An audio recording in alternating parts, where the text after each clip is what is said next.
எலும்பு தேய்மானம் அப்படின்றது அதிகமாகி அது தீராத பாடி பெயினா நமக்கு கன்வெர்ட் ஆயிடுது. Okay fine. இப்ப அடுத்து நம்ம என்னென்ன தீர்வுகள் சொல்லி பார்த்திருந்தோம். அதாவது சில பேர் பெயின் கில்லர்ஸ் போடுவாங்க, சில பேர் மசாஜ் போவாங்க, சில பேர் தெரப்பி, பஞ்சகர்மா அந்த மாதிரியான ட்ரீட்மெண்ட்ஸ்க்கு எல்லாம் போவாங்க, சில பேர் வாக்கிங் போய் பார்ப்பாங்க. சோ அந்த மாதிரி இப்ப நாம சஜஸ்ட் பண்ணக்கூடாது பாத்தீங்கன்னா அக்குப்ரெஷர் பாயிண்ட்ஸும் கப்பிங் தெரப்பியும் தான். சோ அதை பர்டிகுலர் ஒரு டயட்டோட சில ஹெர்பல் மெடிசன்ஸோட சேர்த்து நம்ம பயன்படுத்தும் போது ஒரு எக்ஸலண்டான ஒரு ரிசல்ட் வந்து நமக்கு கிடைக்கும்.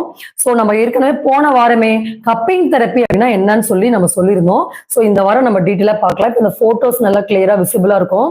இது நம்ம கிளினிக்ல கப்பிங் போட்டும் போது எடுத்த போட்டோ, கப்பிங் ரிமூவ் பண்ணதுக்கு அப்புறம் எடுத்த போட்டோஸ் நம்ம காமிக்கிறோம்.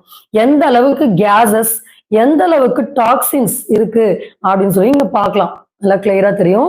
சோ கப்பிங் அப்படின்றது மாதிரி கப்ஸ் நமக்கு அமேசான்ல அவைலபிளா இருக்கும். ஆனா ஒரு கொஞ்சம்